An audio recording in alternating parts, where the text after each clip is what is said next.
Corona vaccine हमारी priority नहीं थी। हमने कहा जितना चंदा आता आने दो और नारे मारते रहो कि बहुत आला हमारी अप्रोच थी।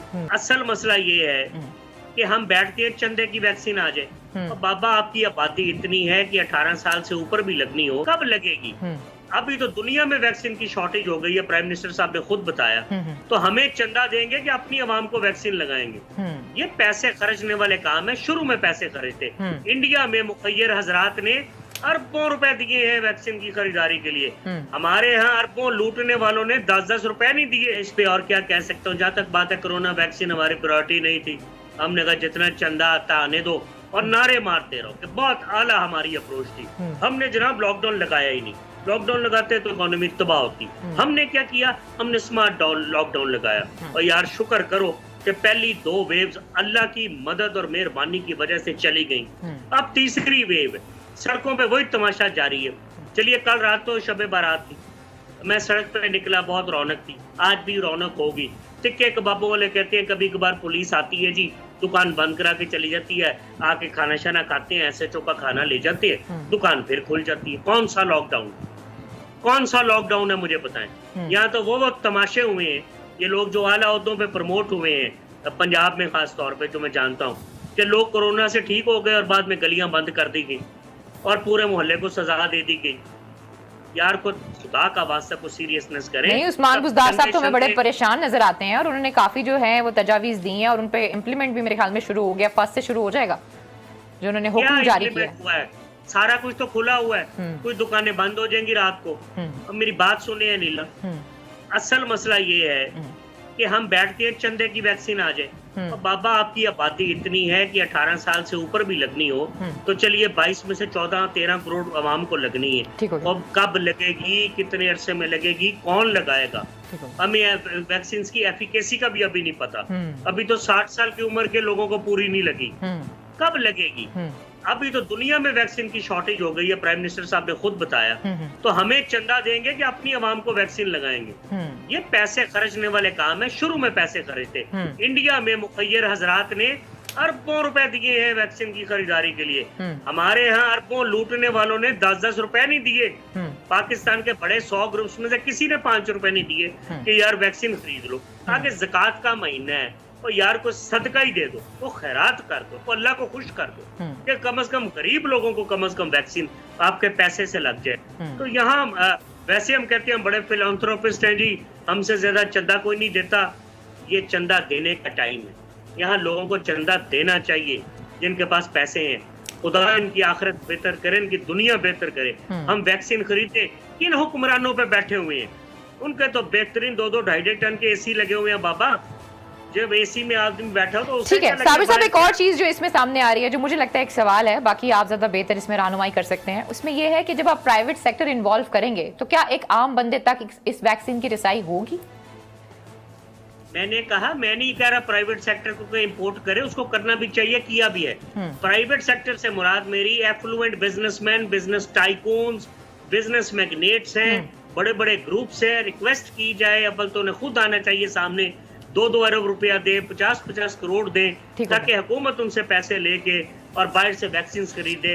अब तो NCOC में फौज भी बैठी है, तो फौज भी बरी उल्जिमा नहीं होगी। कल को कोरोना की वजह से बहुत ज्यादा हलाकतें हो या तीसरी वेव हमारे काबू ना आए या वेंटिलेटर पूरे ना आए या हॉस्पिटल बेड पूरे ना हो, तो भाई बातें पहले अब सोचने वाले। नहीं, आपकी बात बिल्कुल ठीक है। मेरा जो सवाल था वो ये था कि अगर आप प्राइवेट सेक्टर को इन्वॉल्व करते हैं, अगर $10 की एक वैक्सीन है, तो जब प्राइवेट सेक्टर इन्वॉल्व होता है, ये बिजनेस बन गया। जब बिजनेस बन गया तो डेफिनेटली वो अपनी कमाई करेंगे। जब वो अपनी कमाई करेंगे, मुल्क के हालात ऐसे हैं कि इस वक्त अगर आप बाजार में आलू लेने भी जाए ना, तो आपको पता चलता है 100 रुपए 200 रुपए किलो हुआ है आपका आलू, ठीक है, और शायद वो जो मिल भी रहा है वो भी मीठा मिल रहा है। तो आप मुझे बताएं, इस हालात में, जबकि जैसे कि इशारा भी किया है साबिर साहब ने कि अब तो वैक्सीन जो है वो मिल ही नहीं रही है, इंटरनेशनल मार्केट से भी गायब हो गई है, क्योंकि मैं ये देख रही थी कि बहुत से लोगों ने परचेजिंग करना शुरू कर दिया, स्टोर करना शुरू कर दी है। तो इन हालात में अगर आप प्राइवेट सेक्टर को इन्वॉल्व करते हैं और कोई वैक्सीन यहाँ पर आ भी जाती है, तो वो तो हमारी तो इतनी सख्त ही नहीं है कि हम उसको। आप ये देखें ना अलीना, के पाकिस्तान में इस हुकूमत में 2 वजीर सेहत फारिग हुए अद्वियात महंगी होने पर। हाँ जी। पहले आमिर कियानी फारिग हुए, फिर डॉक्टर जफर मिर्जा फारिग हुए। जिनसे पूछा ही हुआ। ठीक है, ये 2 वजीर सिर्फ इस वजह से फारिग हुए कि अद्वियात महंगी हुई थी, इन्होंने कमीशन लिया था, फिर तहकीकात होती रही, रुक गई। आमिर कियानी पार्टी के सेक्रेटरी जनरल बन गए, वो एक अलग बात है। और वो बाहर चले गए? नहीं, वो इधर ही हैं, दूसरे वाले बाहर चले। हाँ, दूसरे जफर मिर्जा साहब बाहर चले गए। उन पर इल्जाम ही लगा था कि जो इक्विपमेंट था वो जो पाकिस्तान ने इम्पोर्ट किया था कोविड के दौरान, जब पाकिस्तान में बड़ी शॉर्टेज हो गई थी, तो उसमें उन्होंने कमीशन लिया। इल्जामात हैं, अब इसमें इंक्वायरी होगी तो पता चल जाएगा दोनों पे। तो अब आप जहाँ तक आपने बात की ना प्राइवेट सेक्टर को इन्वॉल्व करने की, प्राइवेट सेक्टर पाकिस्तान में एक माफिया है। प्राइवेट सेक्टर पाकिस्तान में दयानतदार नहीं, इस बात को आप जहन में रखें। इस वजह से मुतालिक ट्रांसपेरेंसी इंटरनेशनल भी एक लेटर लिखा है। अब देखें हमारे हमसाया मुल्क भारत में वही वैक्सीन की क्या रकम है और पाकिस्तान में क्या तजवीज़ की है, और जो ड्रैप ने तजवीज़ की थी उस पर भी लड़ाई हो गई कि नहीं इससे भी ज़्यादा करें, इस पर तो हमें पड़ी नहीं रही। तो आप अंदाज़ा लगाएं कि जब आपको कही जाए एक शख्स जिसकी जो दिहाड़ीदार शख्स है, जिसकी 15-20 हज़ार रुपये उसकी तनख्वाह होगी, 4 उसके बच्चे होंगे, और उसे कहा जाए कि वैक्सीन वो 15,000 फी बंदे को लगाए, घर में 6 अफराद है, तो कैसे वो अफोर्ड करेगा। तो प्राइवेट सेक्टर को अगर आपने वैक्सीन वाकई इंपोर्ट करने की इजाज़त देनी है तो ये हुकूमत का फ़र्ज़ बनता है कि उसमें आप तो इसे सब्सिडाइज करें। अगर सब्सिडाइज नहीं कर सकती तो फिर हुकूमत फिर इस बात पर अमल दरामद करना, जो अभी तक नाकाम हुए हैं, कि अगर आपने कीमत तय कर दी है कि 3,000 4,000 मुकम्मल डोज की है, मैं मुकम्मल की बात इसलिए कर रहा हूँ कि एक डोज का जो पहले 4200 रुपये एक की कीमत मुकर्रर की थी और 84 से 2 डोज की, लेकिन वो उस पर भी वो राजी नहीं थे। तो ये प्राइवेट सेक्टर के इन्वॉल्व होने से डेफिनेटली हमें नुकसान होगा। उसकी वजह जिस तरह साबिर साहब भी ये फरमा रहे थे कि कम एटलीस्ट 23 करोड़ आबादी के मुल्क में 18 ताखिर का रीजन 18 प्लस आप तो जाते हैं, कवर करते हैं, क्या बातचीत होती है? ताखिर का क्या रीजन है? किसको देना है, नेग्लिजेंस किसको नहीं देना? क्योंकि कुछ वुज़रा का भी नाम आ रहा था, कुछ करीबी लोगों का भी नाम आ रहा था, वो कहते हैं कि हम परचेज करना चाहते हैं। लेकिन वो जिसकी आप बात कर रही हैं वो तो उसकी ताखीर तो समझ आती है, लेकिन खुद क्यों नहीं ली इसकी ताखीर समझ में नहीं आती। ये नेग्लिजेंस है। हमने बहुत ताखीर से वैक्सीन, चाहे वो हमने अपने दोस्त मुल्क चीन से हमने मांगी, उन्होंने साइनोफार्म की वैक्सीन हमें दे दी है, हमने उनसे खरीदी क्यों नहीं, ये हमारी नेग्लिजेंस कहेंगे इसको।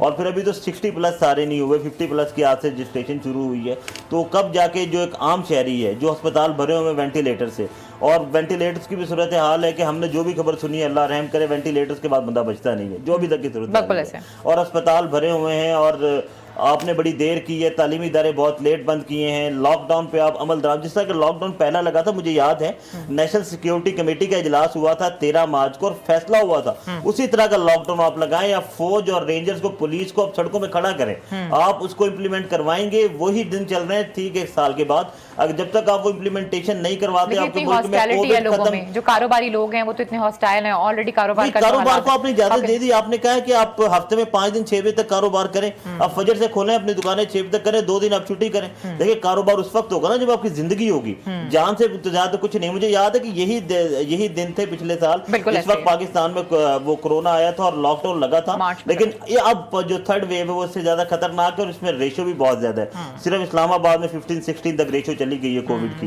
यानी कि इस्लामाबाद में हर 6 में से 1 बंदा, और हमारे तो अस्पतालों की जो कैपेसिटी है वो हमारे सामने ही है, बेड ही नहीं है, यही है। लेकिन पाकिस्तान ने वैक्सीनेशन बहुत लेट की, अभी तक मेरा ख्याल है कि आम शहरियों को वैक्सीनेशन लग जानी चाहिए थी, जो कि अभी तक हम 50-60। ये हतमी फैसला किसने लेना था? इमरान खान साहब ने ना? ये हतमी फैसला इमरान खान ही करते हैं, लेकिन वो एनसीओसी भी इसमें इन्वॉल्व है, और इमरान खान ने तो अप्रूव किया था, फिर एनसीओसी असद उमर साहब ने आज एक ट्वीट किया है जिसमें उन्होंने कहा है कि जी वैक्सीन का कुछ आलात वगैरह हमने ले ली और अप्रैल से वैक्सीन अब की जो पैकिंग है वो पाकिस्तान में शुरू हो जाएगी, और सिंध हुकूमत ने ये फैसला किया कि वो चीन से वैक्सीन खरीदेगी। सूबाई हुकूमतों का भी किरदार है, गवर्नमेंट का भी किरदार है, ये इनको खुद चाहिए था कि अपने अपने शहरियों के लिए खुद वैक्सीन खरीदते। चीन तो हमें जो दे रहा था वो तो हमने लेनी थी, लेकिन खुद वैक्सीन खरीदनी चाहिए थी, जो इन्होंने बहुत देर